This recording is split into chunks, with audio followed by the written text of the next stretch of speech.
Evans TV, full time from Crystal Palace's training ground in Beckenham. It finishes Crystal Palace 5, Millwall 4.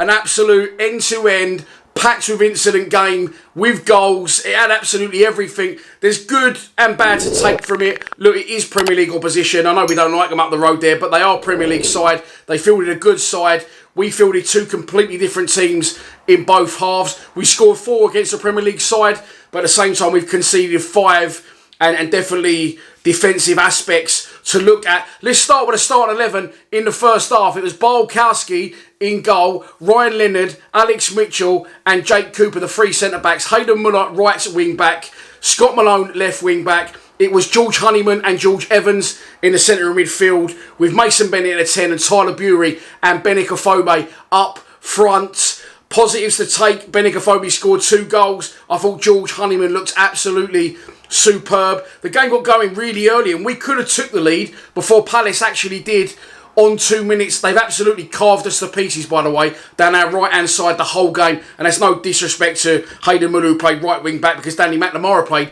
right wing-back in the second half. So they were just strong down their left and they seemed to carve us open at will. And that's how they got their first goal, coming down our right-hand side, cutting inside. And he just picks his pass so easily. Everyone was ball watching and he was allowed to just roll it past Barkowski once he picked his mate out, as he put a square ball across the box in between about 4 or 5 Millwall players. No one saw the guy coming in at the far post, and we're 1-0 down. 2 minutes later, we're level. Scott Malone floats a corner up, back post. Jake Cooper comes in, goes up with a challenge. His header comes off the shoulder of the guy he jumps with. Ball loops in the air. Same thing for Benik Afobe. He jumps and his header is sort of blocked by their guy, and as it drops, Benik reacts quickest and fires us level 1-1. After that, Palace came again down our right-hand side. They get to the byline. They clip it up to the back post. Again, no one's picking the guy up coming in at the back post. He takes a touch.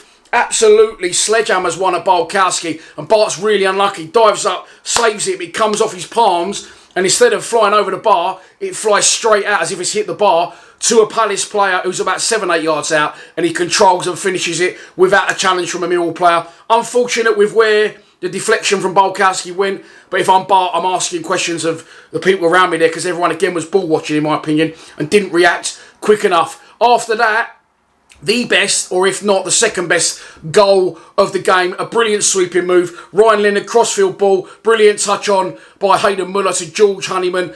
Ryan Leonard had continued his run and gets to the bar, and I think it was Leonard, I might be correct on that one, and his cross is absolutely inch perfect for Benik Afobe to head across the goalkeeper, and it's 2-2. We go in at half time. Listen, come from behind twice against Premier League opposition. Great debut from Honeyman in my opinion. 2 goals from Afobe, absolutely superb. But Palace did dictate a lot of the play in the first half. And again, that's to be expected. That's nothing against us. I thought we had good shape. I thought we pressed well and we took our opportunities when they come. As I said, a complete change of team in the second half. George Long in goal. 3 centre-backs with Cresswell on his debut, Sean Hutchinson and Murray Wallace. Bessart Topoloj, I didn't think done himself any harm at all when pushing for the first team as left wing back. Danny Mack come on right wing back. Billy Mitchell was centre midfield with George Saville. Zion Fleming, the Bermondsey Bergkamp, played in the 10. And then up front was Tom Bradshaw and Isaac Alafe. The second half didn't start as well as the first did.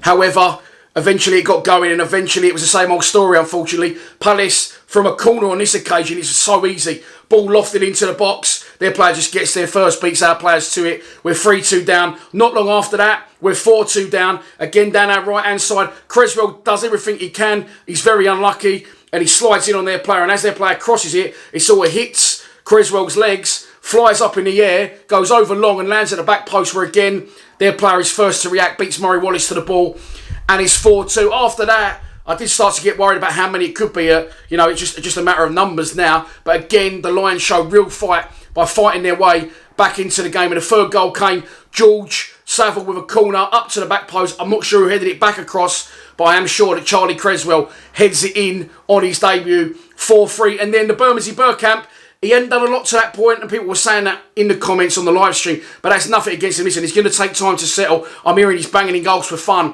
in training, and he's banging an absolute rocket here to make it 4-4. Danny Mack throws it to him. He controls the ball. Player comes in, knocks it around the other side of him, sets himself 25 yards, gets his head up, hits the target. He's flying towards the top corner, but the Palace keeper helps it get there on its way, and we're sort of at this point. I'd said I wasn't going to get too excited about goals in friendlies, but at that point I'm celebrating. Everyone in the live stream's buzzing, and Palace go and score literally straight away. Again, a very simple goal. Again, down our right, cut back, and they're just queuing up at the back post. Two of them. George Long looked furious. So we lose the game 5-4, but we was on the front foot until the very end. I thought Creswell looked very strong as well on his debut. And as I said, I thought Bessart-Topoulos did really well in the game. Definitely didn't do his first team chances any harm at all. But as I said, look, dust the cobwebs off. It's a very difficult game to have as your first friendly. And if we're that good going forward against a Premier League team, I fear for Dartford's safety on Tuesday. But we have shipped 5. Sloppy defending really more than errors. And I think that could just be that it's the first game back. So we do need to dust them cobwebs off. But we have lost in a 9-goal thriller at Crystal Palace's training ground in Beckenham. It finishes Crystal Palace 5, Millwall 4. But as I said, good debuts all round. Honeyman really impressed me. Creswell gets on the score sheet. 2 for Afobe in his first game as a permanent Millwall player. And 1 for Fleming as well. So all good.